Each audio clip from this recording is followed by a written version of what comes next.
एक राजा ने लक्ष्मी नारायण यज्ञ कराया। बहुत ध्यान से सुनिएगा। एक राजा ने लक्ष्मी नारायण यज्ञ कराया और कुछ ब्राह्मणों को आमंत्रित किया बनारस से। सैकड़ों ब्राह्मण आए। ब्राह्मणों ने आकर के सुंदर हवन यज्ञ कुंड बनाया, सुंदर उसमें यज्ञशाला बनाई। यज्ञशाला बनाकर के हवन आदि प्रारंभ किया। राजा पहले दिन आकर के संकल्प देकर के चला गया और ब्राह्मणों से कह के गया, मैं रोज तो नहीं आ पाऊंगा, लेकिन जब मुझे अवकाश मिलेगा मैं जरूर आया करूंगा। आप लोग पूर्ण प्रसन्नता से खूब बढ़िया से यज्ञ कीजिएगा। ब्राह्मण बोले, जो आज्ञा राजन। अब नित्य जो यज्ञ होता था, उस यज्ञ में यज्ञ नारायण के भोग के लिए खीर बन करके आती थी। एक दिन वो खीर इतनी स्वादिष्ट बन करके आई कि उसकी सुगंधी से सारे ब्राह्मण आनंदित हो गए। और ब्राह्मण मन में सोचने लगे, इतनी बढ़िया खीर बन के आई है, इसमें केसर इलायची सब पड़ी है, लेकिन क्या करें, इस खीर को तो यज्ञ नारायण को प्रदान करना पड़ेगा। पता नहीं उस दिन क्या हुआ, उन ब्राह्मणों में एक छोटा ब्राह्मण और था। उसके मन में क्या आया, उसने चोरी चुपके एक दोना खीर उसमें से खा ली। यज्ञ नारायण को देने की जगह स्वयं पा लिया। अब बड़े ब्राह्मणों को जब पता चला तो उन्होंने कहा, अरे पागल, ये क्या किया तूने, ठाकुर जी के भोग की वस्तु स्वयं खा ली। बोले, अब तो खा ली मैंने, रुका नहीं जा रहा था। अब ब्राह्मण बोले, झूठी तो ये हो ही गई है, तो फिर इसको यज्ञ नारायण को क्यों दें, हम ही खा लेते हैं। तो सारे ब्राह्मण मिलके खीर खा गए और आपस में चर्चा, बोले कि सावधानी से भाई, राजा को पता ना चले हमने ऐसा किया है। तो ठीक है।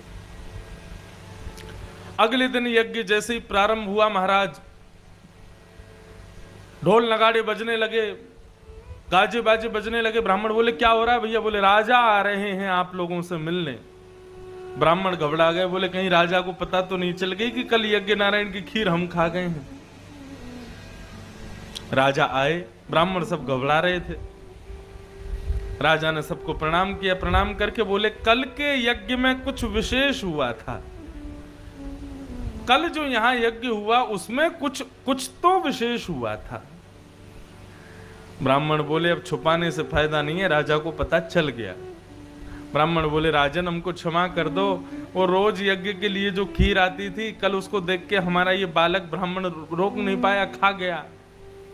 अब जब इसने भोग लगा दिया तो हमने कहा, भाई झूठा तो हो गया, तो फिर क्या यज्ञ नारायण को दे, तो हम सब खीर खा गए थे। ब्राह्मणों के चरणों में प्रणाम करके राजा बोले, महाराज एक काम कीजिए, अभी इसी वक्त पूर्णाहुति कर दीजिए, यज्ञ यहीं पर विश्राम कर दीजिए। ब्राह्मण बोले, नहीं नहीं राजा, आप नाराज मत होइए, हम यज्ञ पूर्ण करेंगे। बोले, नहीं नहीं, मैं नाराज नहीं हो रहा हूं, मैं वास्तविकता में कह रहा हूं, अभी पूर्ण कर दीजिए यज्ञ को, यहीं पर पूर्णाहुति कर दो। ब्राह्मण बोले, अभी तो इतने दिन का यज्ञ बचा है राजन, अभी क्यों पूर्णाहुति चाहते हो। बोले, उतने दिन आप रहिए, यज्ञ नहीं होगा, केवल सुबह दोपहर शाम बढ़िया प्रेम से प्रसाद पाइए और तान दुपट्टा सोइए, दक्षिणा लीजिए, यज्ञ रहने दो।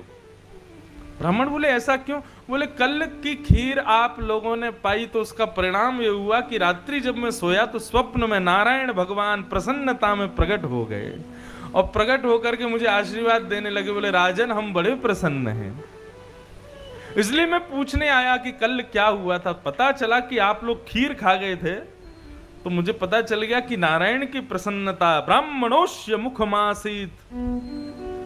ब्राह्मण जब प्रसन्न होता है तब नारायण प्रसन्न होते हैं। जरूरी नहीं है यज्ञ अनुष्ठान आदि सफल हो तभी नारायण प्रसन्न होंगे। आप कथा करा रहे हैं, कितना बड़ा पंडाल लगाया, कितनी व्यवस्थाएं की, कितना भव्यता दिव्यता का ध्यान दिया, इससे कथा साफल्य नहीं है। कथा की सफलता ये कि हमने जिन व्यास जी को आमंत्रण किया, उनके साथ जितने परिकर को आमंत्रण किया, वो प्रसन्न होकर के जा रहे हैं, तो समझो कि हमारा यज्ञ सफल। ये सत्य बात है। महाराष्ट्र में एक भक्त हुए, भगवान पंडरीनाथ के नाम था उनका पुंडलीक। वो पुंडलीक अपने माता पिता की बिल्कुल सेवा नहीं करता था। एक दिन उसके माता पिता ने कहा, बेटा हम दोनों तेरे माता पिता काशी जाना चाहते हैं, बनारस दर्शन करने विश्वनाथ भगवान का, हमारे लिए कोई व्यवस्था कर दे। अब पुणे से आगे पड़ता है पंढरपुर, वहां से काशी जाना उस जमाने में बैलगाड़ी से भी कोई जाएगा तो उसको कम से कम 15-20 दिन लगेंगे, 1 महीना लग सकता है, इतना दूर है। लेकिन ऐसे में पुंडलीक पता क्या बोलता है, बोले कि भगवान ने आपको 2 पैर दिए हैं, आप दोनों पैर पैदल पैदल चले जाओ, इसमें क्या व्यवस्था करूं मैं। माता पिता बेचारे फिर कुछ नहीं बोले, ठीक है बेटा हम पैदल पैदल चले जाएंगे। पैदल पैदल जाने लगे काशी के लिए। इतने में ही पुंडलीक के एक दोस्त ने नया रथ खरीदा था, वो आया, आकर के बोला, पुंडलीक चलो रथ में बैठ करके घूमने चलते हैं। तो पुंडलीक ने कहा कहां चलेंगे, बोले काशी चलते हैं, 1-1.5 महीना घूम के आते हैं। पुंडलीक भी काशी गया, लेकिन रथ में बैठ करके गया, अपने माता पिता को पैदल भेज दिया। परिणाम यह हुआ महाराज, पुंडलीक एक रास्ते में माता पिता के बगल से निकलने लगा तो उसने अपना मुंह भी छुपा लिया कि कहीं इनको ना बैठाना पड़े रथ में। पुंडलीक जैसे ही प्रयागराज पहुंचा, प्रयागराज में एक आश्रम में रात्रि में रुके पुंडलीक और उसके सब सखा। अर्धरात्रि में प्यास लगी पुंडलीक को, जैसे ही अपने कक्ष से निकला तो उसने क्या देखा, बहुत ध्यान से सुनिएगा, कि 3 अति वृद्ध माताएं झाड़ू लगा रही हैं। रूप उनका ज्यादा सुंदर नहीं है, वृद्धता दिखाई दे रही है, बाल भी बिल्कुल सफेद हैं, रंग भी काला है। ऐसी वो 3 माताएं झाड़ू लगा रही थी। पुंडलीक उनको देख रहा था और देखते ही देखते वो क्या पाता है कि क्षण भर के अंदर वो तीनों वृद्ध माताएं, तीनों कुरूपणी माताएं, तीनों थोड़ी श्याम वर्ण की माताएं गोरी हो गईं, बिल्कुल नवीन स्वरूप हो गया, बाल बिल्कुल काले हो गए और इतनी सुंदर अप्सराओं जैसा उनका स्वरूप हो गया। पुंडलीक बोला ये क्या हुआ, अभी तो ये वृद्ध थी, अभी तो ये कुरूपणी थी, इतनी सुंदर कैसे हो गई। उसने कहा माताएं मैंने अभी अभी चमत्कार देखा, आप लोग थोड़ी देर पहले बड़ी वृद्ध थी, अब बड़ी युवान हो गई, ये कैसे हुआ, आप लोग कौन हो। तब तीनों ने बताया, बोले बालक हम गंगा, यमुना और सरस्वती 3 नदियां हैं। दुनिया भर के लोग इस प्रयाग की भूमि में आते हैं, आकर के स्नान करते हैं, अपने पापों से हमको मैला कर जाते हैं, अपने पापों को हमारे अंदर ही छोड़ जाते हैं, हमें दूषित कर देते हैं, हमें गंदा कर देते हैं, इसलिए हम लोग ऐसी विचित्र रूप में आ जाती हैं। तत्पश्चात फिर हम लोग इसी प्रकार के आश्रमों में आते हैं और आश्रमों में आकर के झाड़ू करती हैं, बुहार करती हैं। तो यहां आने वाले भक्त वैष्णव संतों की चरण रज जब हमारे सर से लेकर के पैरों तक पड़ती है, उससे हमारे सारे पाप नष्ट हो जाते हैं और हम पुनः सुंदर हो जाती हैं। तो जब हमने झाड़ू लगाना प्रारंभ किया था तब संसार का पाप हमारे भीतर से दिख रहा था, लेकिन झाड़ू लगाते लगाते जब ये रज उड़ करके हमारे अंग पर पड़ती है तो हम सुंदर हो जाती हैं। अब आज पूरे दिन फिर से लोग स्नान करेंगे, फिर से हमको कुरूपणी कर जाएंगे, रात्रि में हम फिर किसी आश्रम में जाके झाड़ू लगा देंगी, वहां से हम फिर पवित्र हो जाएंगे। पुंडलीक बोला संत महात्माओं के चरणों में रज में इतनी सामर्थ्य होती है। गंगा यमुना सरस्वती बोली हाँ पुंडलीक, संतों की चरण की रज में बहुत सामर्थ्य है। बोले इससे भी ज्यादा सामर्थ्य कहां है। तब तीनों नदियों ने बताया, बोले पुंडलीक यदि कोई बालक अपने माता पिता की चरण रज को नित्य अपने माथे से लगावे, चाहे उसके माता पिता कैसे भी हों, लेकिन फिर भी उन्हीं को लक्ष्मी नारायण रूप मान करके नित्य उनके चरणों में प्रणाम करे, उनके पैरों की धूल लेकर के अपने माथे से लगावे, कंठ से लगावे, अंग से लगावे, ऐसा बालक जीवन पर्यंत पवित्र रहता है। उसको किसी भी प्रकार का पाप, किसी भी प्रकार की दूषितताएं उस बालक का स्पर्श नहीं करती। पुंडलीक की आंखें खुल गईं। उसी समय रोने लगा, बोले मैंने अपने माता पिता के साथ बहुत अत्याचार किया, बहुत दुराचार किया। लौट करके पुंडलीक गया, बीच रास्ते में माता पिता के चरण पकड़ लिए, अपने मित्र के रथ में बैठा करके वापस पुंडलीक उनको लेकर के पंढरपुर आ गया। और बस उसी दिन से अपने माता पिता को ही सर्वस्व मान करके पुंडलीक नतमस्तक हो गया। अब तो माता पिता के चरण दबाना, उनको खिलाना पिलाना सुलाना, उन्हीं की ही सेवा करना। जैसे हम लोग अपने घर के ठाकुर जी की सेवा करते हैं, ऐसे पुंडलीक अपने घर के माता पिता की सेवा करता था। एक दिन उसकी सेवा से प्रसन्न हो गए और द्वारिकाधीश उसके द्वार पर प्रकट हो गए। बोलो विठ्ठल भगवान की जय। महाराष्ट्र के पंढरपुर में श्री विठ्ठल भगवान ये पुंडलीक के लिए प्रकट हुए। दोनों भुजाओं को कमर पर रख करके पुंडलीक के लिए विठ्ठल प्रकट हो गए। विठ्ठल को देख करके पुंडलीक बोला, भैया कौन? भगवान बोले, पुंडलीक हम द्वारिकाधीश साक्षात नारायण तुम्हारे द्वार पर आए हैं। पुंडलीक बोला, क्यों आए हो? बोले, अरे तुमको दर्शन देने आए हैं। बड़े बड़े ध्यानी बड़े बड़े तपस्वी हमारे दर्शन के लिए लालायित रहते हैं, लेकिन तुम्हारी माता पिता की सेवा से प्रसन्न होकर के हम तुमको दर्शन देने आए हैं। तो पुंडलीक बोलता है, मैं माता पिता की सेवा अपनी प्रसन्नता के लिए कर रहा हूं, आपको प्रसन्न करने के लिए नहीं कर रहा हूं। और सबसे बड़ी बात ठाकुर जी, मैं माता पिता की सेवा किसी को भी प्रसन्न करने के लिए नहीं, अपने माता पिता को सुखी करने के लिए कर रहा हूं। आप आए, बहुत बहुत स्वागत, लेकिन क्षमा करें नाथ, मेरे पास समय नहीं है आपका दर्शन करने का, इसलिए आप तो उन लोगों के पास जाओ जो भजन करते हैं, कीर्तन करते हैं, तपस्या करते हैं, मुझे मेरे माता पिता की सेवा करने दो। ठाकुर जी बोले, जो अपने माता पिता की सेवा के आगे हमको भी नहीं स्वीकार कर रहा है, ऐसे पुंडलीक के लिए तो भैया हम यहीं खड़े हो जाएंगे। और उसी समय ईंट के ऊपर दोनों भुजाओं को कमर पर रख करके प्रतीक्षा में भगवान पुंडलीक वरदे श्री हरि विठ्ठल प्रकट हो गए। और आज तक प्रतीक्षा कर रहे हैं कि पुंडलीक अपने माता पिता की सेवा से निवृत्त होगा, तब मेरे दर्शन करने आएगा। सोचो, माता पिता की सेवा का परिणाम फल यह है कि साक्षात नारायण आज तक ईंट पे खड़े हैं कि वो जब अपने माता पिता की सेवा से निवृत्त होगा तो मेरे पास आएगा। तो ब्राह्मण देवता को कहा कि मेरी बेटी की कुंडली बनाओ। राजा ने कहा, और कहा बताइए कैसी होगी मेरी पुत्री। पंडित जी ने जैसी कुंडली देखी, कुंडली देखते ही पंडित जी के तो आंखें खुली रह गई महाराज। क्यों? बोले, भैया ये साक्षात लक्ष्मी है। उसकी कुंडली में ऐसा योग था कि वो जहां रहेगी, जहां श्वास लेगी, जहां पर उसके पैर पड़ जाएंगे, मतलब यदि उस राजा की पुत्री यदि बंजर जमीन पर पैर रख दे और वहां यदि खुदाई कर दी जाए तो हीरे जवाहरात निकलेंगे नीचे। वो साक्षात लक्ष्मी है। वो जिस घर में चली जाएगी उस घर में कभी दरिद्रता नहीं आ सकती, कभी लक्ष्मी विहीन वो परिवार नहीं हो सकता।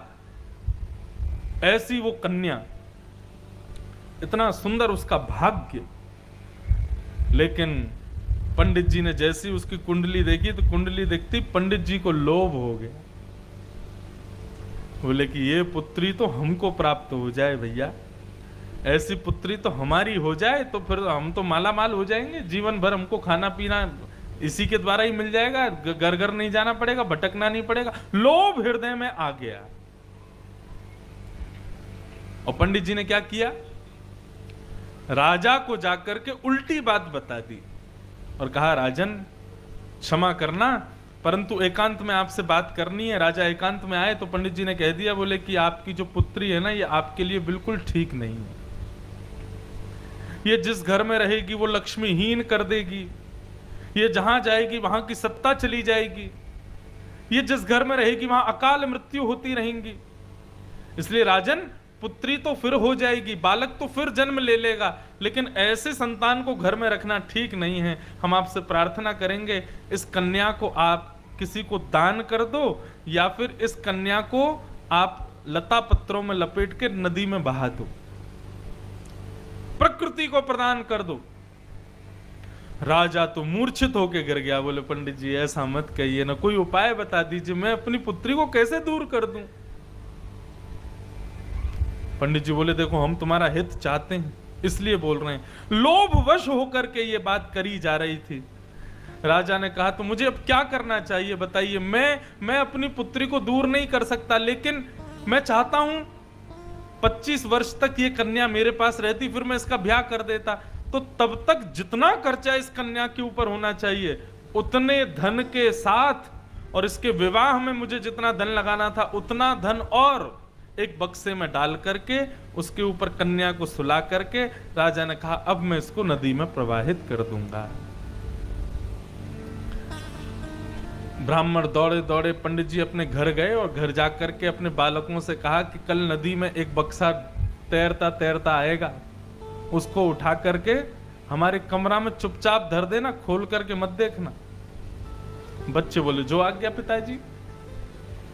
अब यहां राजा ने अपनी पुत्री को रोते रोते, पूरा नगर रो रहा है, इतने सारे धन धान्य सोने चांदी हीरे जवाहरात बक्से में डाल के पुत्री को सुला करके बक्सा बंद करके नदी में प्रवाहित कर दिया। 10-20 किलोमीटर दूर पंडित जी के बालक सब इंतजार कर रहे थे, कोई बक्सा तैरता आएगा, पिताजी की आज्ञा है उसको ले जाके कमरे में धरना है। अब 2-4 किलोमीटर ही आगे जंगल आ गया। वहां जंगल में एक राजकुमार, वो राजकुमार आखेट के लिए गया था, शिकार करने के लिए। तभी उस राजकुमार के ऊपर एक भालू ने प्रहार कर दिया। राजकुमार बलवान था तो भालू से लड़ करके भालू को उसने एक पेड़ से बांध दिया। इतने में वो ढूंढ रहा था कि कोई ऐसा स्थान मिले जहां मैं इस भालू को डाल दूं और मैं भागूं यहां से। इतने में उसने देखा कि नदी में एक बक्सा तैरता हुआ आ रहा है, तो राजकुमार ने बक्सा निकाल लिया। बक्सा खोल करके देखा तुम्हारा सोने चांदी हीरे जवाहरात और उनके मध्य में परम सुंदरी परम सुकोमला एक कन्या सोई है। राजकुमार तो खुश हो गया, नाचने लगा, बोले मैं अकेला भाई हूं, मैं तो माता पिता से लड़ता था कि मेरे कोई बहन नहीं है, आज देखो ठाकुर जी ने मुझे बहन दे दी। और बहन भी अकेली नहीं आई है, सारी अपने जीवन भर की संपत्ति संग लेके आई है। सारी संपत्ति लेकर के बहन को, उस कन्या को अपनी बहन बना करके राजकुमार ने रख लिया और खाली बक्से में भालू को डाल दिया और नदी में प्रवाहित कर दिया। अब नदी में प्रवाहित जैसे ही किया तो आगे पंडित जी के सारे बेटा बेटा खड़े थे, बोले बक्सा आ रहा है, वो उठा के चुपचाप पिताजी कमरे में धरना है, खोल के भी नहीं देखना है। बक्सा आ रहा था महाराज, उस पर चंदन रोरी सब लगे हुए थे, मालाएं फूल लगे हुए थे। बालकों ने जैसे तैसे उठाया, बोले बड़ा भारी है भैया, उठा ही नहीं जा रहा। और वहां पंडित जी दौड़ते दौड़ते आए, बोले कहाँ है बक्सा? बोले पिताजी मिल गया, बहुत भारी है, उठ नहीं रहा। बोले रुको मैं भी कंधा लगाता हूँ। सब कंधा लगा करके घर पे लाए। बोले चुपचाप मेरे कमरे में धर दो, कोई मत आना भीतर। कमरे के अंदर बक्सा धर दिया। पंडित जी ने प्रसाद पाया, अंदर गए, चटकनी लगाई और कहा आहा लक्ष्मी आ गई है साक्षात घर पे। जैसे ही बक्सा खोला महाराज, भालू निकल गया और निकलते ही महाराज विदीर्ण कर दिया, नष्ट हो गया। कहने का अभिप्राय, पाप के बाप का नाम है लोभ। लोभ कभी मत करो, किसी को भी नहीं करना चाहिए। एक कथा याद आ गई मुझे, सुना दूं थोड़ी। भगवान श्री कृष्ण बड़े बैलेंस में रहते थे अपने परिवार के साथ।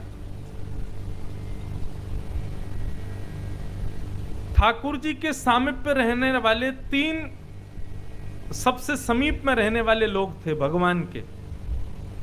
पहला सुदर्शन चक्र, नित्य भगवान के पास रहता था। ये सुदर्शन चक्र कोई आयुध के रूप में इसको मत देखिएगा, ये भी चैतन्य है। सुदर्शन चक्र हम आपकी तरह ये भी सोचता है, ये भी बोलता है, बस देखने में चक्र की तरह है, ये चैतन्य है। तो भगवान के सबसे सामीप्य में रहने वाली पहली वस्तु सुदर्शन चक्र। ठाकुर जी के सामीप्य में रहने वाली दूसरी वस्तु गरुण जी। और ठाकुर जी के अति सामीप्य में रहने वाली तीसरी वस्तु और तीसरा भाव भगवान की अत्यंत सुंदर पत्नी सत्यभामा। तीनों भगवान के पास ही रहते थे, एक प्रकार से 24 घंटे भगवान के संग रहते थे। लेकिन इतना सामीप्य भगवान ने इन लोगों को दे दिया कि जिसकी वजह से तीनों में अहंकार ने जन्म ले लिया। सुदर्शन चक्र को लगा कि मेरे बिना तो भगवान किसी का वध ही नहीं करते, मैं नहीं हूं तो भगवान किसी को मार ही नहीं पाएंगे। गरुण जी बोले मेरे बिना ठाकुर जी कहीं जाते नहीं है, जब तक मैं नहीं रहूंगा ठाकुर जी को कहीं जाना है तो मेरी प्रतीक्षा करनी पड़ती है। और सत्यभामा को अहंकार हो गया कि 16,108 पटरानियां हैं लेकिन ठाकुर जी राज सिंहासन पर मेरे साथ ही बैठते हैं क्योंकि मैं सबसे सुंदर हूं। तीनों को अभिमान हो गया। भगवान बोले अब इनको क्या बताएं हम। वास्तव में सुदर्शन चक्र में मारने की शक्ति नहीं है। सुदर्शन चक्र का यदि हम त्याग कर दें ना तो बड़े बड़े राक्षस इसको नष्ट कर देंगे। गरुण का यदि हम त्याग कर दें तो महाराज कितने राक्षस पीछे पड़े हैं गरुण को मारने के लिए। वास्तव में सत्यभामा को लगता है कि वो बहुत सुंदर है, लेकिन वास्तव में जब वो हमारे बगल में बैठती है हमारे प्रकाश से उसका सौंदर्य निखरता है। यदि हम उठ के चले जाएं तो सत्यभामा को कोई देखेगा भी नहीं। एक प्रकार से इस कथा से हमको क्या समझ में आ रहा है, यदि हमको अपने भीतर या अपने परिवार में कोई योग्यता दिखाई दे रही है और हम ये सोच रहे हैं कि हमारी वजह से ये योग्यता है, तो आप बहुत गलत सोच रहे हो। मैं सोचूं कि भाई देखो आप लोग तो फिर भी काले दिख रहे हो, लेकिन मैं देखो बिल्कुल गोरा चमक रहा हूं मंच पे, ये मेरा प्रकाश नहीं है, ऊपर लाइटें लगी हैं इसलिए मैं चमक रहा हूं। ठीक उसी प्रकार कोई व्यक्ति सोचे ये मेरी उपलब्धियां हैं तो वो गलत सोच रहा है। कहीं ना कहीं रूप से ठाकुर जी उसको प्रकाशित कर रहे हैं।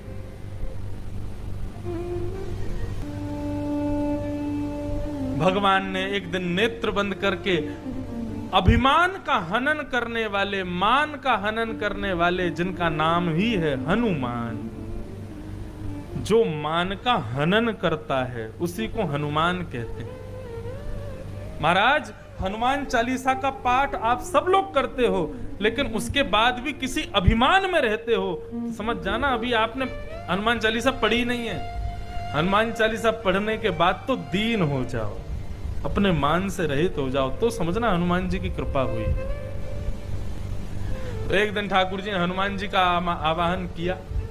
हनुमान जी बोले जी भगवान आज्ञा करो। बोले कि 3 लोगों को अभिमान हो गया, ये सबसे ज्यादा पास रहते हैं हमारे, तो इनको लगता है कि इनके बिना हमारे काम नहीं चलते, आप आकर के इनके मान का हनन करो।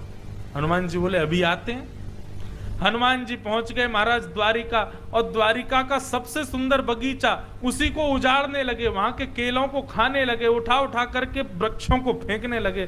तभी कोई प्रजा दौड़ी दौड़ी भगवान की सभा में गई और बोली महाराज एक बानर आ गया है द्वारिका में, आपके पूरा बगीचा उसने उजाड़ दिया।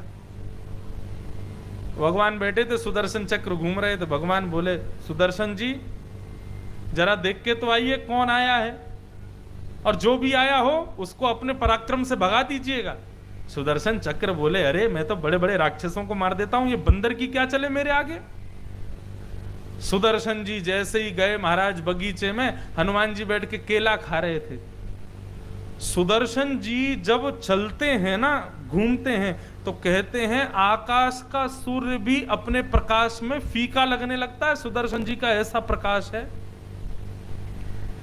सुदर्शन जी जैसे ही आए, हनुमान जी ने दूर से ही सुदर्शन जी को देखा। सुदर्शन जी द्रुत गति से हनुमान जी की ओर जाने लगे। हनुमान जी ने एक हाथ से पकड़ करके मरोड़ के अपनी कांख में दबा लिया और बैठ गए यूं ही। सुदर्शन जी की सांस फूल गई भीतर पड़े पड़े, और हनुमान जी यूं ही बैठ गए। 1 दिन 2 दिन 3 दिन तक हनुमान जी ऐसे ही बैठे रहे। सुदर्शन जी निकल भी नहीं पाए वहां से। और कहां सुदर्शन जी का इतना पराक्रम कि सूर्य भी फीका उनके आगे। 3 दिन हो गए, सुदर्शन जी लौट करके नहीं आए। तो भगवान बोले गरुण जी ये हमारा सुदर्शन कहां चला गया, बानर को भगाने गया था खुद ही भाग गया। गरुण जी बोले नहीं नहीं सुदर्शन जी बहुत बलवान है, ऐसा हो ही नहीं सकता कि कोई बानर उनको परास्त कर दे, रुकिए मैं अभी जाता हूं। गरुण जी महाराज गए तो जाकर के देखा बगीचे के मध्य में बानर बैठा केले खा रहा, एक तरफ केले के छिलकों का ढेर, 3 दिन से केला ही खा रहे हैं और पूरा बगीचा उजाड़ दिया। गरुण जी ने दूर से देखा ये बानर तो यहां सही सलामत बैठा है, हमारे वो कहां है सुदर्शन जी। तभी देखा चीख निकल रही है, बगल कांख में दबे पड़े हैं सुदर्शन जी, और हनुमान जी ने दबा रखा है जोर से। गरुण जी आए, बोले भैया ये कोई और नहीं है तो हनुमान जी हैं। चरणों में प्रणाम किया, वो क्षमा करिए बानर राज, आपको बानर जानकर के सुदर्शन जी आ गए, इनका अपराध क्षमा कर दो। ये पहचान नहीं पाए कि आप तो हनुमान हो, अनंत बलवंत हनुमंत लाल हो। अरे आप यहां क्यों बैठे हो, अब चलिए ना द्वारिकाधीश के पास चलो। हनुमान जी महाराज बोले अभी मेरा नाश्ता हो गया, अब मैं थोड़ा संध्या वंदन करके आता हूं, आप तब तक पहुंचो। तो गरुण जी को अभिमान था अपनी गति का। गरुण जी इतनी द्रुत गति से चलते थे कि बस दुनिया में सबसे तेज चलने वाली वस्तु क्या है बताओ, बताओ? मन, हमारा मन। आपको यहां से रायपुर पहुंचने में 4 घंटे लगेंगे, लेकिन आपके मन को आधा सेकंड भी नहीं लगेगा। नेत्र बंद करो और मैं कह दूं रायपुर, तुरंत आपकी आंखों के आगे रायपुर प्रकट हो जाएगा। लेकिन मन की गति भी गरुण जी के सामने फीकी है, इतनी तेज चलते हैं गरुण जी। अपनी गति का अभिमान गरुण जी को। गरुण जी ने कहा कि हनुमान जी आप चलो, हनुमान जी बोले आप जाओ मैं संध्या वंदन करके आता हूं। अब गरुण जी जैसे ही द्वारिकाधीश के पास पहुंचे तो क्या देखा, हनुमान जी वहीं चरणों में बैठे हैं। गरुण जी बोले अभी अभी तो ये बोल रहे थे मैं संध्या करके आ रहा हूं और मेरे से तेज तो कोई चलता नहीं है, मैं वहां से निकल के तुरंत पहुंचा हूं, इतनी जल्दी संध्या भी कर आए। गरुण जी आकर के बोले हे हनुमंत लाल आप तो बोल रहे थे संध्या करके आओगे, बोले कि हमारी संध्या कैसी है पहले ये तो सुन लो।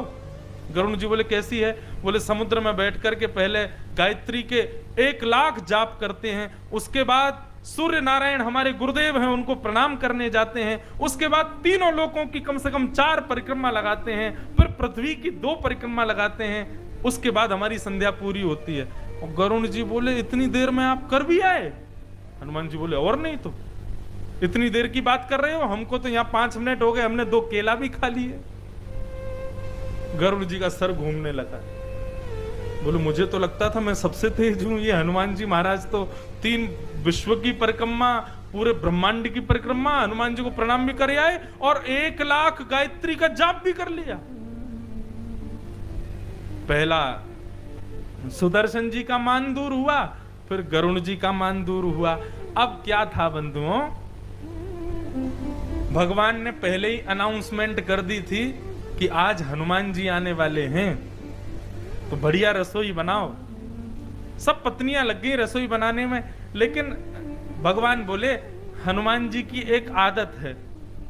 सब पत्नियां बोली क्या आदत है? बोले श्री हनुमान जी महाराज तब तक प्रणाम नहीं करते जब तक हमारे बगल में साक्षात विदेह राज नंदिनी श्री जानकी जी को ना देख लें। हनुमान जी अकेले राम जी को प्रणाम नहीं करते, राम जी को जाके हाथ जोड़ के सर झुका के खड़े हो जाएंगे। जब जानकी जी आ जाएंगी, जब सीता जी आ जाएंगी, तब लेट करके दंडवत प्रणाम, दोनों युगल को प्रणाम करते हैं। तो हमारे द्वारिकाधीश बोले कि हनुमान जी महाराज आ रहे हैं, लेकिन वो प्रणाम तभी करेंगे जब हमारे बगल में जानकी जी आवे, और जानकी जी बहुत सुंदर हैं। तो इसलिए भैया आप लोग आपस में बात कर लो, 16,108 तुम में से कौन जानकी बन के आएगा? तो किसी से बिना पूछे सत्यभामा अपने आप बोली इसमें पूछने की क्या बात है, मैं आऊंगी ना, ऐसा श्रृंगार करके आऊंगी, ऐसे सज धज के आऊंगी, हनुमान जी देखते ही न्योछावर हो जाएंगे। भगवान बोले ठीक है तुम ही आना। हनुमान जी हाथ जोड़ के खड़े थे, इंतजार कर रहे थे किशोरी जी आ जाएं तो प्रणाम करूंगा। अब द्वारिकाधीश के बगल में इतने में ही जामवती जी आकर के बैठ गई। हनुमान जी तब भी खड़े ही रहे, प्रणाम नहीं किया। तो भगवान बोले हनुमान आज तुम हमको प्रणाम नहीं करोगे? बोले प्रणाम करूंगा ठाकुर जी, लेकिन मैं इंतजार कर रहा हूं हमारी माँ जानकी जी आ जाएं। बोले ये आ तो गई, बगल में बैठी तो है सत्यभामा, ये जानकी जी की जैसी ही तो है। हनुमान जी बोले ये जानकी जी की जैसी हैं? बोले हाँ, इनको ऐसा लगता है कि ये जानकी जी जैसी हैं। बोले अच्छा अच्छा अच्छा, तो फिर तो प्रणाम कर लेता हूँ। तो भगवान बोले इतनी देर से क्यों प्रणाम नहीं किया? बोले मुझे लगा कोई दासी आकर के बैठ गई होगी, वो तो आपने बता दिया इसलिए फिर मैं प्रणाम करने लग गया हूँ। मुझे पहले ऐसा लगा कि कोई दासी बैठी है। सत्यभामा जी का भी अभिमान दूर हुआ। ऐसे अभिमान को दूर करते हैं श्री हनुमान जी महाराज। हमारी कथा का प्रारंभ हनुमान जयंती से ही हुआ था ना, इसलिए हनुमान जी पर ही आज कथा को विश्राम करेंगे। बोलो अनंत बलवंत श्री हनुमान जी महाराज की जय। हनुमान जी ने आकर के सबका मान दूर किया। राजसूय यज्ञ जरासंध के वध की कथा बताई गई। भगवान ने जाकर के राजसूय यज्ञ में आहुतियां डलवाई और तत्पश्चात ठाकुर जी के आगे एक सखा की कथा आती है जिसका नाम है सुदामा। कृष्णस्यासीत् सखा कश्चित् ब्राह्मणो ब्रह्मवित्तमः विरक्तेन्द्रियार्थेषु प्रशांतात्मा जितेन्द्रिय। बहुत ध्यान से सुनिएगा। भगवान के एक सखा हुए, उनका नाम था श्री सुदामा जी महाराज। बंधुओं, सखा और मित्र में अंतर होता है। मित्र उसे कहते हैं जो काम पड़ने पर मिलता है, उसको मित्र कहते हैं, लेकिन सखा जो हर स्थिति में साथ रहता है उसको सखा कहते हैं। जीवन में कभी मित्र मत बनाइएगा, बनाना है तो सखा बनाइए। और एक बात आपको कह दें, सखा धर्म निभाने वाला संसार में केवल एक ही है और वो है श्याम सुंदर। इन जैसा सखा नहीं है। एक बार को आप जिसको अपना मित्र कहते हो, आपकी स्थिति खराब होने पर वो भी आपका साथ छोड़ सकता है। एक बार को ऐसा भी हो सकता है कि दिखावे के लिए आपके संग रहे, पीठ पीछे वो भी ऐसा सोचता रहे कि भाई अब क्या पूरे दिन इसी के पीछे लगा रहा हूं क्या। लेकिन ठाकुर जी यदि किसी के पास रहते हैं तो चाहे वो कैसी भी तंगी स्थिति में क्यों ना आ जाए, लेकिन ठाकुर जी उसका त्याग कभी नहीं करते। हम इतने घरों में जाते हैं, ठाकुर जी कहीं पर सोने के सिंहासन पर बैठे हुए भी देखे हैं और कहीं पर ऐसे कपड़ों पर भी ठाकुर जी बैठे देखे हैं जो सालों से बदले ही नहीं है। धूल मिट्टी जम रही और ठाकुर जी वहां भी बैठे हैं। पत्नी, बच्चे, परिवार, खानदान, पूरा संसार एक दिन आपका साथ छोड़ देगा, लेकिन ठाकुर जी आपको कभी नहीं छोड़ेंगे। आप करोड़पति रहोगे तब भी ठाकुर जी आपके संग रहेंगे। आप रोडपति, खाकपति हो जाओगे तब भी आपके साथ ही रहेंगे। सुदामा जी महाराज कृष्ण की कथा सुनाते तो आज सुशीला सुदामा जी की पत्नी कहती है, रोज कहते हो कृष्ण मेरे मित्र थे, ऐसे थे वैसे थे, और मेरे को झूठ बोलते हो। कोई आपके मित्र कृष्ण नहीं थे। यदि वो आपके मित्र होते तो आज हम इतने विपन्न नहीं होते। सुदामा जी कहते हैं, देवी तू संपत्ति किसको मानती है? 3 समय रोटी मिल जाना, बढ़िया संपत्ति मिल जाना, बड़ी बड़ी गाड़ियां होना, घोड़े होना, सब कुछ हमारे अनुकूल होना, इसको संपत्ति कहती है? सुशीला बोली हाँ यही संपत्ति है। सुदामा जी बोले वास्तव में जिसके पास बहुत संपत्ति होती है, जिसके पास खाने को बहुत होता है, जिसके पास सब कुछ होता है ना, उसके पास सांसारिक सब कुछ है, लेकिन भगवान का याद उसके पास नहीं होती। हम लोग भूखे भी रहते हैं ना तो भी भोजन के लिए भगवत स्मृति करते हैं। ये हमारी सबसे बड़ी संपत्ति है कि हम भगवान को हमेशा याद रखते हैं। भगवान को याद करना ये सबसे बड़ी संपत्ति, और भगवान को भूल जाना इससे बड़ी विपत्ति कोई नहीं है। सुशीला, संसार के लोग संपन्न हैं, लेकिन मेरे लिए सबसे बड़े विपन्न हैं, क्योंकि ये सदैव लक्ष्मी को याद करते हैं, नारायण को याद नहीं करते। हम सदैव दुखी रहते हैं, लेकिन फिर भी नारायण स्मृति तो बनी रहती है ना, यही सबसे बड़ी संपत्ति है। हमारे वृंदावन में एक बाबा, उन बाबा से जाके कोई बोलता, बाबा हमारे कल्याण का मार्ग बताओ, तो बाबा पता क्या बोलते? अकाउंट में कितना पैसा तुम्हारे? महाराज जी 15 लाख रुपए हैं, तो डंडा लेके भागते, 15 लाख रुपए में कल्याण कराएगा अपना, भाग यहां से। एक बार 4 मित्रों ने मीटिंग की, बोले भाई तेरे अकाउंट में कितने हैं? बोले मेरे में 20 हैं। एक ने बोला मेरे में 50 हैं। एक बोला मेरे में 1 करोड़ रुपया है। बोले तू जा बाबा के पास, शायद पैसा वाले को ज्यादा बताते हो। तो एक ने कहा बाबा मेरे कल्याण का मार्ग बताओ। बाबा बोले अकाउंट में कितना पैसा? बोले 1 करोड़। बाबा उसके पीछे पत्थर लेके भागे, बोले 1 करोड़ में कल्याण कराएगा? शिष्यों ने पकड़ लिया, बोले बाबा आप ही बता दो कितनी रकम होनी चाहिए जिससे कल्याण हो। तो बाबा बोले अरे मूर्खों, मैं सांसारिक बैंक अकाउंट की नहीं कह रहा, मैं कह रहा हूं कितना नाम रोज बैंक में जमा करते हो, कितना ठाकुर जी के नाम का स्मरण करते हो। यदि उसमें कहते कि हाँ हम रोज 1008 कृष्ण नाम जपते हैं, हम रोज 1 लाख कृष्ण नाम जपते हैं, हम रोज 1 लाख रूपी कृष्ण नाम बैंक में इकट्ठा कर चुके हैं, तब मैं बताता कि कल्याण कैसे होगा। एक हमारे वृंदावन के बाबा, उनको कोई ऐसे लिफाफा दे दे तो बाबा पता है क्या कहते हैं, कितना है इसमें? और सामने वाला कहे बाबा अब जो है सो है। बोले नहीं कितना है बताओ। बोले आप खोल के देखो। हम नहीं देखेंगे, तुम ही बताओ कितना है। 500 रुपया। अच्छा बैठो बेटा, अब गिनती करो 500 बार राधा राधा राधा राधा राधा राधा बोलो, और गिनती एक बार भी छूटनी नहीं चाहिए। 500 बार राधा राधा राधा राधा। जब वो 500 राधा बोल देगा सो लिफाफा उसकी गोद में रख देते हैं। बोले बस मेरी दक्षिणा मुझे मिल गई, अब इसको ले जाओ। बाबा ये आपके लिए। बोले ये किसी विपन्न को दे देना, मेरी दक्षिणा तो राधा नाम है, तुमने 500 बार मुझको दे दिया, मेरी दक्षिणा मुझे मिल गई। और एक बार तो बड़ा तगड़ा फंसा, एक वो 11,000 का लिफाफा बना के ले गया। उसको क्या पता थी बाबा ऐसे करते, उसने चढ़ा दिए। बाबा बोले कितना है इसमें? बस कुछ नहीं, 6 सेव है छोटी सी। और कितना है? बोले 11,000 है।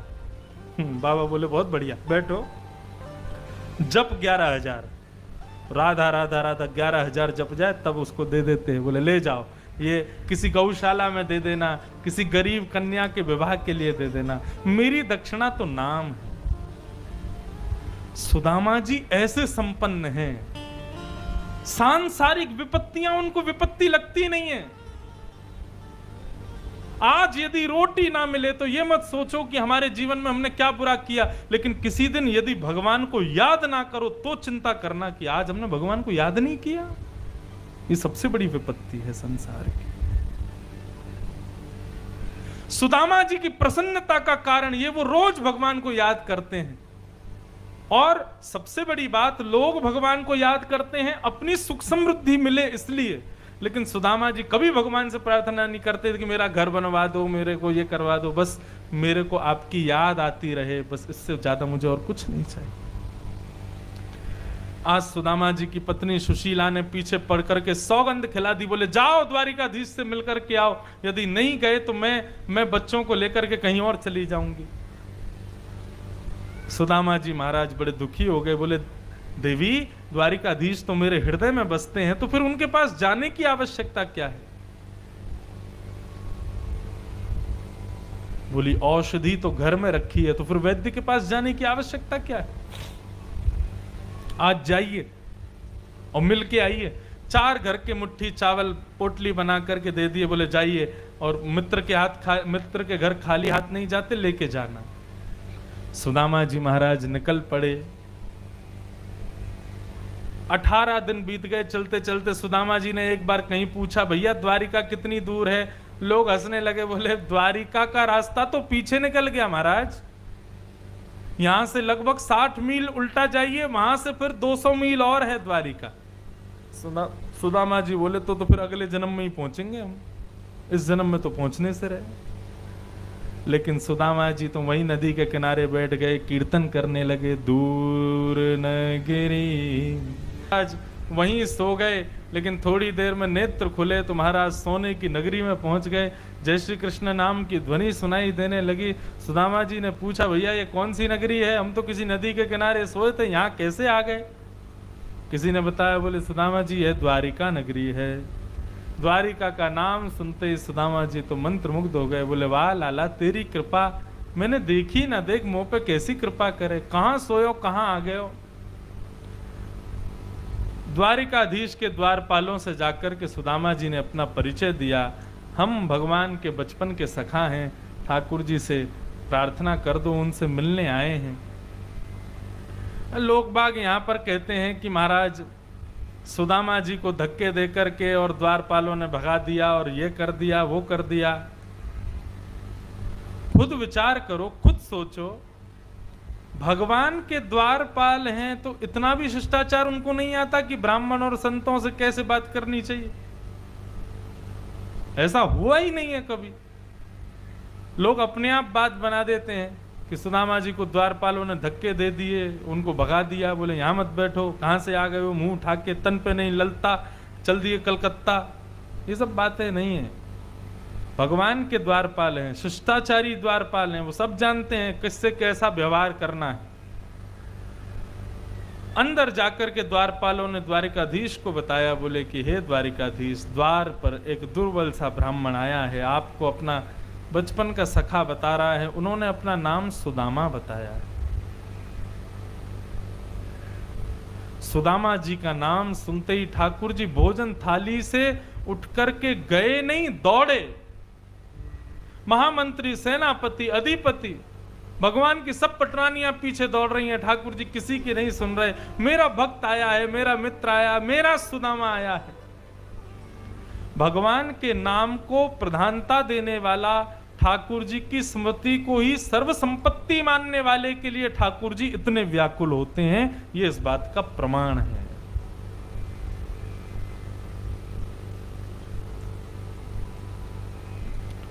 सुदामा से इस प्रकार मिलने जाना इस बात का प्रमाण है कि ऐसे सुदामा जैसी स्थिति में जो रहता है, ठाकुर जी उसके लिए सब त्याग करके दौड़े चले आते हैं।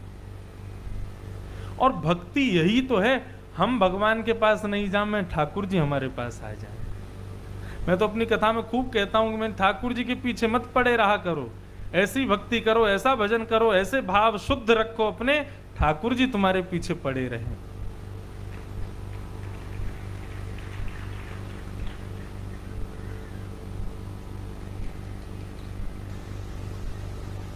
सुदामा जी को जाकर के ठाकुर जी ने अपने राजभवन में प्रवेश कराया, अपने राज सिंहासन पर बिठाया। देख सुदामा की दीन दशा, करुणा करके करुणानिधि रोए, पानी परात को हाथ छुयो नहीं, नैनन के जलसों पग धोए। ठाकुर जी ने सुदामा जी के चरणों को धोया अपने नेत्रों के आंसू से। करुणा देखो ठाकुर जी की।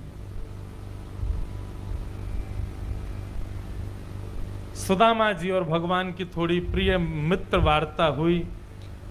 भगवान बोले, सुदामा जी, भाभी ने मेरे लिए क्या भेजा? तो सुदामा जी घबराने लगे, नहीं दिखा रहे, संकोच कर रहे हैं।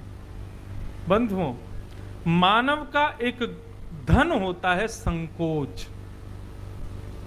गुरुजनों के सामने, मित्रों के सामने और कुछ विशिष्ट लोगों के सामने संकोच करना चाहिए। कई लोगों को मैंने देखा, वो संतों को देख के, गुरुजनों को देख के बिल्कुल संकोच नहीं करते, कुछ भी बोल देते हैं। ऐसा नहीं, संकोच आना चाहिए, थोड़ा संकोच करना चाहिए। संकोच गहना है मानव का। सुदामा जी संकोच करने लगे, बोले इतनी बड़े बड़े राजघराने की कन्याएं खड़ी हैं, इनके सामने फटी हुई पोटली दूंगा, 4 घर के चावल दूंगा, क्या सोचेंगे सब लोग, दरिद्र आ गया। बार बार बात पलटने लगे, लेकिन ठाकुर जी को तो सब पता है, ठाकुर जी से कुछ छुपता नहीं। भगवान ने पोटली छीन ली, खोल के देखे 4 घर के अलग अलग चावल थे, क्योंकि एक जैसे चावल ही नहीं थे, रंगीन चावल, पतले चावल, छोटे चावल, टूटे हुए चावल ऐसे थे। भगवान समझ गए एक दाना भी सुदामा के घर का नहीं है। स्थिति क्या है घर की पता चल गया। देखो बंधुओं, अपनी स्थिति उसको बताओ जो नहीं जानता। ठाकुर जी को सब पता है, इसलिए भगवान से जाके ज्यादा बताया मत करो कि हमारे घर में ऐसा चल रहा है, हमारे परिवार में ऐसा चल रहा है, हमारी फैक्ट्री खराब चल रही है, हे ठाकुर जी कृपा करो। ठाकुर जी को सब पता है। ठाकुर जी से जाकर के केवल इतनी प्रार्थना करो, मेरे लिए जो योग्य हो, जिससे मेरा कल्याण, मेरा हित हो रहा हो, आप मेरे परिवार के साथ, मेरे साथ वही कीजिए। ये प्रार्थना करो। सुदामा जी महाराज ने कुछ नहीं मांगा ठाकुर जी से, एक बार भी नहीं कहा कि सुदाम लाला हमारो घर ऐसो पड़ो है, हमारे घर में भोजन नहीं, आदि कुछ नहीं कहा। और सुदामा जी प्रणाम करके वापस द्वारिका से चले गए। लौट करके जैसे ही अपने घर को आए तो सुदामा मंदिर देख डरे, यहां तो हती मेरी छोटी सी झुपड़िया, अब कंचन महल खड़े। सुदामा जी का जहां घर था वहां तो सोने का महल खड़ा था। सुदामा जी बोले भैया ये महल कहां से आया? द्वारपालों से पूछा भैया ये किसका महल है? बोले एक सुदामा जी नाम के सेठ जी हैं, उनका महल है। सुदामा जी बोले सुदामा तो हमारा ही नाम है, कहाँ है वो सेठ जी? है हो सकता है एक नाम के दो सेठ हों। बोले सेठ जी तो अभी द्वारिका गए, द्वारिकाधीश से मिलने। सुदामा जी बोले कहीं मैं ही तो नहीं हूं? कन्हैया ने कहीं अपनो सुदर्शन चक्र तो नहीं घुमा दियो? अरे भैया ऐसा ना हो, कोई ऐसी भाव हमको द्वारिका में तो कुछ दिखा नहीं है ऐसा कि कन्हैया ने हम पे बहुत कृपा करी हो, तो अब क्यों करेगा? कोई और सुदामा जी होंगे, उनके ऊपर कृपा कर दी होगी। अच्छा भैया हमारी पत्नी है क्या यहाँ पे? सुदामा जी की पत्नी है? बोले हाँ वो तो है। सुशीला भीतर से आई तो उसका श्रृंगार और रूप देख करके सुदामा जी बोले ये हमारी पत्नी नहीं है, हमारी पत्नी तो विपन्न रहती है। लेकिन जब संतोष धन आता है ना बंधुओं, तो चेहरे का निखार अपने आप बढ़ने लगता है। व्यक्ति जब संतोषी हो जाता है ना, तो पानी भी पीता है ना तो उसके शरीर को लगता है, और असंतोषी होता है तो 10 रोटी भी खा ले फिर भी पतला दुबला ही रहेगा। मोटापे का राज भोजन खाना नहीं है, संतोष करना। जो व्यक्ति संतोषी होता है उसको भोजन लगता है। असंतोषी व्यक्ति को 10 रोटियां क्या, एक जग दूध भी पी ले तो भी नहीं लगेगा। संतोष होने के कारण सुदामा जी की पत्नी थोड़ी सी जो है बिल्कुल ताजा हो गई थी। सुदामा जी तो देख करके घबरा गए, बोले ये हमारी पत्नी नहीं है, वो तो पतली दुबली हड्डी सी है। सुदामा जी जैसे ही वहां से जाने लगे बोले ये हमारा घर नहीं है, कहीं और होगा, जाके ढूंढते हैं। जैसे ही सुदामा जी गए इतने में ही पीछे से आवाज आई। सुदामा जी पीछे मुड़ करके जब देखा तो पत्नी बच्चों के मध्य में स्वयं शंख चक्र गदा पद्मधारी द्वारिकाधीश भी खड़े हैं। भगवान बोले सुदामा जी मैं जानता हूं आपको संपत्ति नहीं चाहिए, मैं जानता हूं आपको घर दौलत ये सब नहीं चाहिए, लेकिन यदि मेरे से युक्त संपत्ति, मेरे से युक्त सब वैभव मिल रहा है तो ऐसे वैभव को त्यागना भी नहीं चाहिए। मेरी भक्ति के बिना संपत्ति प्राप्त हो तो त्यागो, लेकिन संपत्ति मिलने के बाद भी मेरी भक्ति मिल रही है तो ऐसी संपत्ति को तो भोगना चाहिए। और सुदामा जी को ठाकुर जी ने सर्व संपत्ति प्रदान की। बोलो भक्त वत्सल भगवान की जय। आगे भगवान ने अपने बालकों को खूब समझाया, फिर भी भगवान के बालक नहीं माने। शाम्ब को पोटली बांध करके साड़ी पहना करके कन्या रूप धारण करा के ले गए। संतों से पूछने लगे बताओ नई बहू आई है, इसके गर्भ से बेटा होगा या बेटी? संतों ने नेत्र बंद करके ध्यान लगाया तो पता चल गया कि ये कोई कन्या नहीं है, भगवान के पुत्र को साड़ी पहना करके हमारी परीक्षा लेने के लिए लाए। भगवान के बेटे हैं तो कुछ भी करेंगे। श्राप दे दिया, इस बालक के गर्भ से लोह पिंड जन्म लेगा जिससे तुम्हारा पूरा यदुवंश नाश हो जाएगा। जल्दी जल्दी साड़ी खोल करके देखा तो एक लोहे का पिंड गिर पड़ा। जा करके घिस करके समुद्र में फेंक दिया। बोले कि संत तो ऐसे ही बोलते रहते हैं, कुछ नहीं होगा। समुद्र की लहरों से वो लोह का घिसा हुआ चूरा किनारे पर आकर एरका नाम की विषैली नुकीली घास बन गया। कोई उसका स्पर्श कर ले तो मर जाए। एक दिन समस्त यदुवंशियों में किसी बात पर लड़ाई हो गई। लड़ते लड़ते सब समुद्र के किनारे आ गए और आकर के उसी घास को उठा उठा करके एक दूसरे पर फेंकने लगे और देखते देखते संपूर्ण यदुवंश का नाश हो गया। द्वारिका की अटारी पर चढ़े भगवान अपने पूरे यदुकुल का नाश होते हुए देखते रहे और बलराम जी से बोले देखो हम भगवान होकर के भी अपने वंश को नहीं सुधार पाए और करना जरूरी था। चलो हे बलराम जी अब आप भी अपना स्थान ग्रहण करो। श्री बलराम जी महाराज शेषनाग बनकर के क्षीर सागर में प्रवेश कर गए। बोलो बलराम जी महाराज की जय। भगवान ने एक दिन विचार किया भैया अब हमको भी अपना प्रस्थान करना चाहिए। और एक दिन ठाकुर जी वृक्ष के नीचे बैठे थे, भेलिया ने बाण साध करके चरणों में मार दिया। ठाकुर जी ने कहा तुम चिंता मत करो, सब मेरी इच्छा से हो रहा है। और उस स्थिति में भगवान ने उद्धव को बुलाकर के वहां ज्ञान उपदेश किया, उसी को भागवत धर्म कहते हैं। क्या कहते हैं भगवान, 2 श्लोकों में सुनकर के हम लोग फिर आज के प्रसंग को विराम देंगे। बहुत ध्यान से सुनना, ये भागवत धर्म है। ठाकुर जी कहते हैं अब मैं जो तुम्हें बताने जा रहा हूं ये भागवत धर्म कहलाता है। यदि कोई व्यक्ति इसका पालन कर ले तो जीवन में कभी गिरेगा नहीं, डगमगाएगा नहीं, और इसका पालन करता रहेगा तो एक दिन मेरे चरणों की उसको प्राप्ति हो जाएगी। पहला उपाय भगवान क्या बता रहे हैं, ध्यान से सुनो। कि कायेन वाचा मनसेन्द्रियैर्वा बुद्ध्यात्मना भानुषितस्वभावात्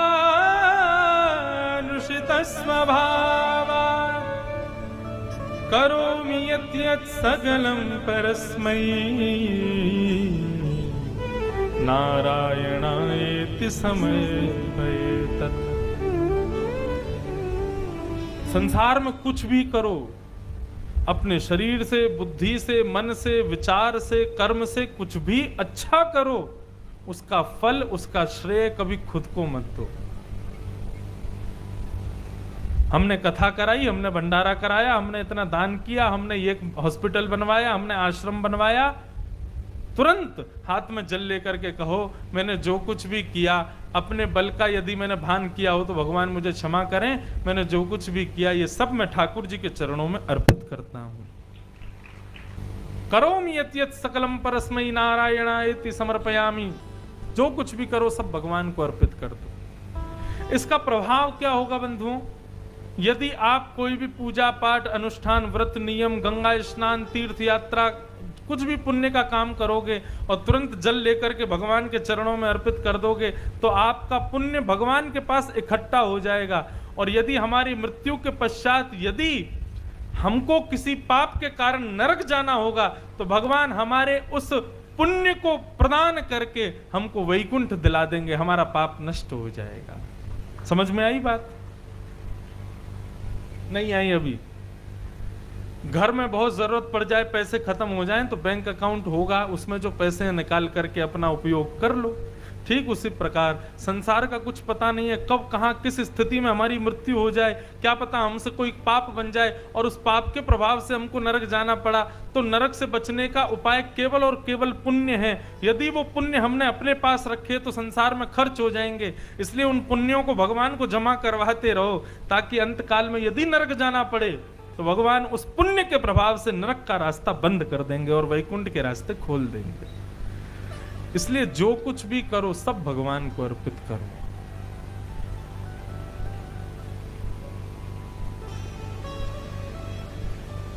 और दूसरा भगवान उपाय बताते हैं, खम वायु यज्ञम सलिलम महिम च ज्योतिम से सत्वानि दिशो द्रुमादि यत्किंचि भूते प्रणमेदनन्यम सरित समुद्रांश हरे शरीरम। आंखों के आगे दिखने वाली हर वस्तु को हरि शरीर मान करके सबको प्रणाम करो। हमारे वृंदावन में एक प्रसिद्ध मंदिर है, उसका नाम है पागल बाबा मंदिर। क्या नाम है? जो लोग वृंदावन आए उनको पता होगा पागल बाबा मंदिर। क्यों था पागल बाबा मंदिर? एक बाबा थे, उनका नाम था पागल बाबा। नाम उनका कुछ और था लेकिन सब उनको पागल बाबा कहते थे। क्यों? वो आंखों के आगे कोई भी आ जाए उसको दंडवत प्रणाम करते थे। एक दिन सूकर आ गया, जैसे सूगर आया तो उसको प्रणाम करने लगे। सब बोले अरे राम राम राम राम बाबा, नाली के सूगर को प्रणाम कर रहे हो। तो वो बाबा बंगाली में कहते थे, अमी पागल मानुष, अमी बूझते पारो ना, सर्वम खलु इदम ब्रह्म। तुम्हारी दृष्टि में सूकर है लेकिन मेरी दृष्टि में बराह है। तुम्हारी दृष्टि में बंदर है, मेरी दृष्टि में हनुमान है। तुम्हारी दृष्टि में चींटी है लेकिन क्या इस चींटी के अंदर भगवान नहीं है? इसमें भी है। इसलिए सबको प्रणाम करते थे, इसलिए सब उनको पागल बाबा कहते थे। उन्हीं के नाम से प्रसिद्ध है पागल बाबा मंदिर। यहाँ पे ठाकुर जी वही कह रहे हैं, जिसको भी आंखों के आगे देखो सब में गुण का दर्शन करो और सब में मुझे देख के सबको प्रणाम करो। इस प्रकार भगवान ने भागवत धर्म का निरूपण किया। भगवान बोले अब मैं अपनी लीला पूर्ण कर रहा हूं। उद्धव जी बोले ठाकुर जी आप चले जाओगे तो आपके बगैर हम कैसे जिएंगे। भगवान बोले मेरी ओर देखो, मैं भी बताता हूं मैं कहां रहूंगा। उद्धव जी भगवान को देखने लगे तो ठाकुर जी एक दिव्य ज्योति में परिणत हो गए और 7 बार आकाश में भ्रमण करते करते करते तिरोधाय प्रविष्टोयम श्रीमद्भागवतार्णवम, ऐसे परीक्षित को शाप लगा। सुखदेव जी ने 7 दिन कथा सुनाई। आज 7वां दिन विश्राम हुआ। सुखदेव जी ने परीक्षित से पूछा, परीक्षित तुमने 7 दिन तक जितने प्रश्न किए मैंने सबका उत्तर दिया, आज 7वां दिन है, कथा विश्राम हो रही है, अब मैं तुमसे पूछ रहा हूं, बताओ अब क्या होने वाला है। बोले महाराज तक्षक सर्प आएगा, मेरे शरीर को डसेगा, लेकिन मुझे नहीं डस सकता क्योंकि मैं तो नित्य मुक्त शुद्ध चिन्मय आत्मा हूं। इस शरीर का त्याग करके परमात्मा में विलीन हो जाऊंगा। परीक्षित जी की इस बात को सुनकर सुखदेव जी बोले बस राजन अब तुमको कुछ और सुनाना शेष नहीं है, तुमको सब प्राप्त हो गया। माया और भगवान में भेद हो जाना यही भागवत का मुख्य उद्देश्य है। मृत्यु मेरी नहीं होती, मोटा शरीर होता है, पतला शरीर होता है, दुख शरीर को होता है, पीड़ा शरीर को होती है, सब शरीर के धर्म हैं। हम तो नित्य मुक्त शुद्ध आत्मा हैं। इस शरीर में कुछ दिन के लिए किराए पर रहने आए हैं, एक दिन इस शरीर को त्याग के परमात्मा में विलीन हो जाएंगे। ऐसी बुद्धि जिस दिन प्रकट हो जाए समझ जाना भगवत कृपा हम पर हुई है। तक्षक सर्प ने आके परीक्षित जी को डस दिया। परीक्षित जी का शरीर पांच भौतिक शरीर जल करके राख हो गया और उनके दिव्य चेतना उनकी दिव्य आत्मा एक सुंदर विमान में बैठ करके भगवत धाम को प्रस्थान करने लगी। बोलो भागवत महापुराण की, श्री सुखदेव जी महाराज की, श्री परीक्षित जी महाराज की जय जय श्री राधे। इस प्रकार सुखदेव जी को परीक्षित को कथा सुनाने का अवसर मिला और श्री परीक्षित जी महाराज भगवत धाम को प्रस्थान कर गए। श्री मार्कंडेय जी ने भगवत दर्शन किया। आदि प्रलय की कई कथाओं को हम लोग केवल प्रणाम मात्र करके आज इस कथा को यहाँ विश्राम दे रहे हैं। नरसिंह मेहता इतने भोले हमारे, उनके भोलेपन पे ही हमारे द्वारिकाधीश इतने प्रसन्न। नरसिंह मेहता के बेटा का ब्याह हुआ निश्चित, मैं कथा में सुनाया करता हूं, बड़ी सुंदर कथा है।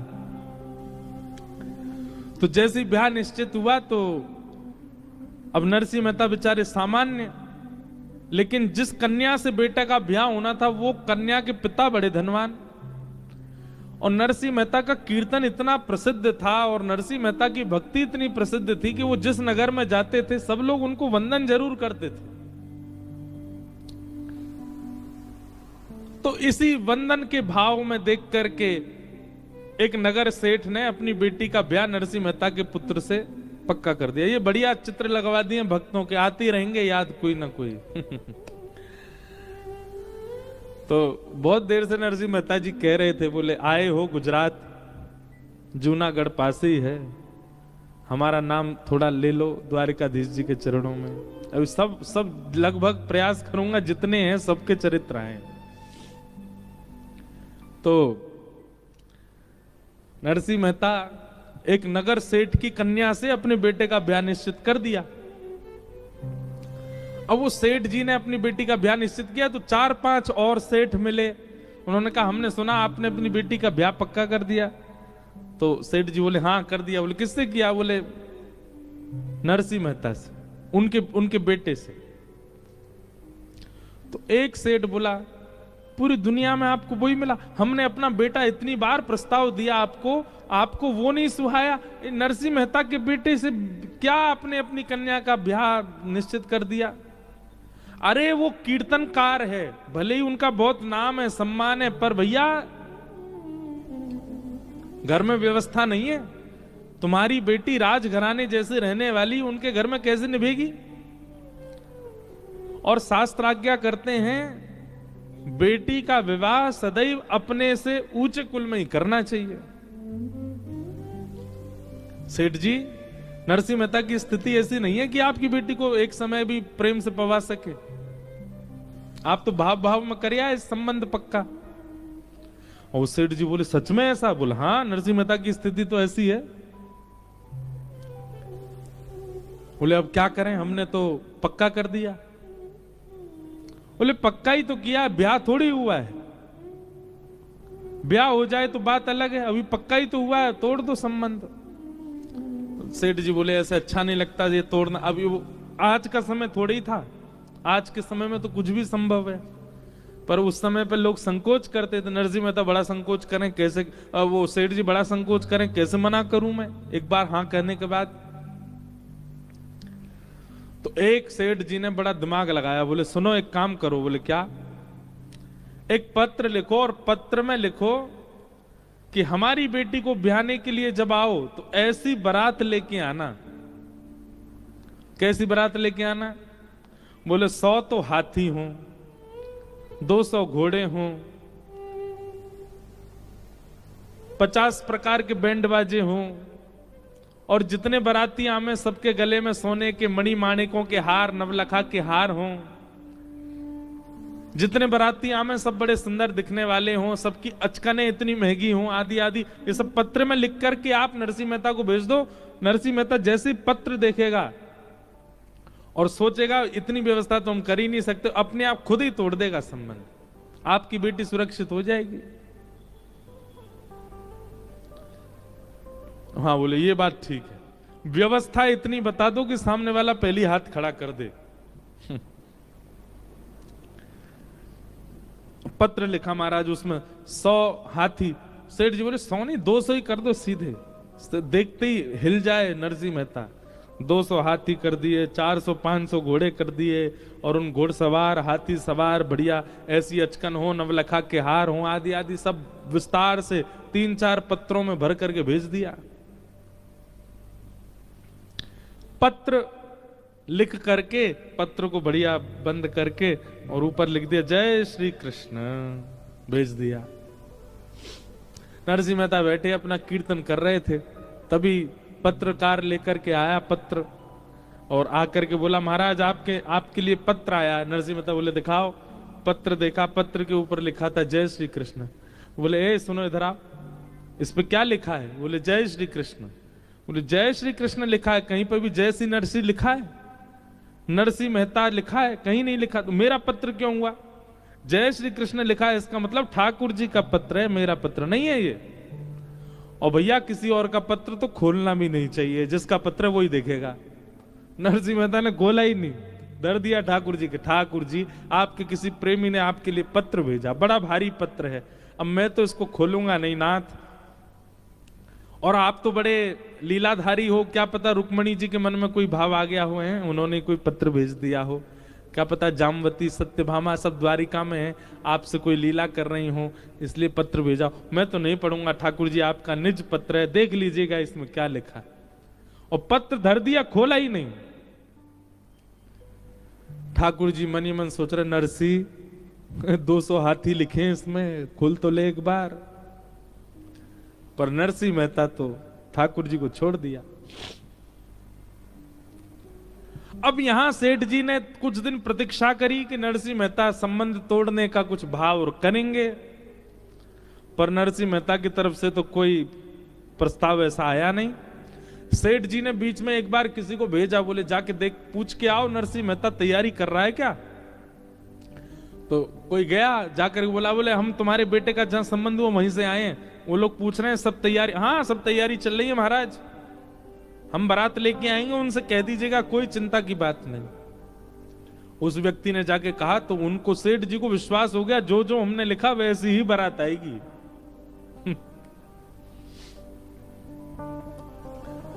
अब नरसिंह मेहता के बेटे के ब्याह का समय आया, बारात के लिए घोड़ी लेने गए। एक बेचारी घोड़ी बूढ़ी हो गई थी, मरणासन अवस्था में थी, कुछ ही दिन में उसके जो है प्राण जाने वाले, तो उसको तो लेके आए। बरातियों के पास गए तो बराती उल्टा कर्जा बोले हमारा कर्जा है, तुम पहले वो चुकाओ फिर जाएंगे। नरसिंह मेहता के बेचारे 4-5 बराती हो गए, उनमें भी 1-2 अंधे थे, 2-3 ऐसे थे जो बिना किसी सहारे के चल ही नहीं पा रहे, ऐसी तो बारात। नरसिंह मेहता लेकर निकले अपने पुत्र की बारात।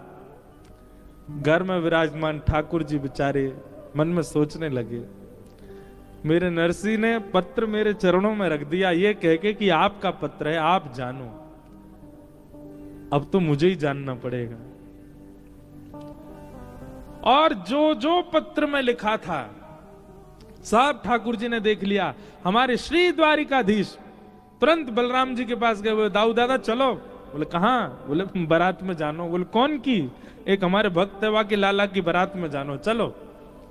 और यदुवंशियों को सबको तैयार कर दिया महाराज। इसी कलिकाल में ऐसे सुंदर सुंदर हाथी, हाथियों के ऊपर रत्न जड़ित सिंहासन, उन सिंहासनों पर सुंदर सुंदर राजा बैठे हैं। दुनिया भर के घोड़े, उन घोड़ों पर सुंदर यदुवंशी बैठे हैं। यहां से कुछ घोड़े आ रहे हैं, इधर से कुछ हाथी आ रहे हैं। इतने में बीच में जाने कौन आकर के वो बूढ़ी सी जो घोड़ी चल रही थी उसको हटा के बढ़िया सी घोड़ी पर उनके पुत्र को बैठा दिया। नरसिंह मेहता सोचने लगे हमारा पुत्र घूमता रहता, उसके मित्र वित्र ही आ रहे होंगे सब। देखते ही देखते नरसिंह मेहता को क्या पता, वो तो कीर्तन करते हुए चल रहे थे। जैसा जैसा पत्र में लिखा था वैसी ही बारात निर्मित होती चली गई। दूर दूर तक महाराज देखें तो राजकुमारी राजकुमार चल रहे हैं, सब यदुवंशी। वो सेठ जी जिनकी पुत्री से ब्याह होना था, उनसे किसी ने जाके कहा, बोले नरसिंह मेहता के पुत्र की बारात आ रही है। बोले यहां से नहीं दिखेगी, किसी पहाड़ी पे ऊपर चढ़ के चोटी पे से देखनी पड़ेगी, इतनी विशाल बारात है। बारात जाकर के देखी महाराज, ऐसे ऐसे हाथी, ऐसे सुंदर उनके दांत, ऐसे सुंदर घोड़े, ऐसे सुंदर राजकुमार। और उस बारात में सबसे आगे जब देखा तो नरसिंह मेहता का पुत्र एक घोड़ी पर बैठ करके चल रहा है, और एक तरफ साक्षात श्री बलराम जी और दूसरी तरफ श्री द्वारिकाधीश नृत्य करते हुए बारात लेकर के जा रहे हैं। क्यों? नरसिंह मेहता ने समर्पण कर दिया।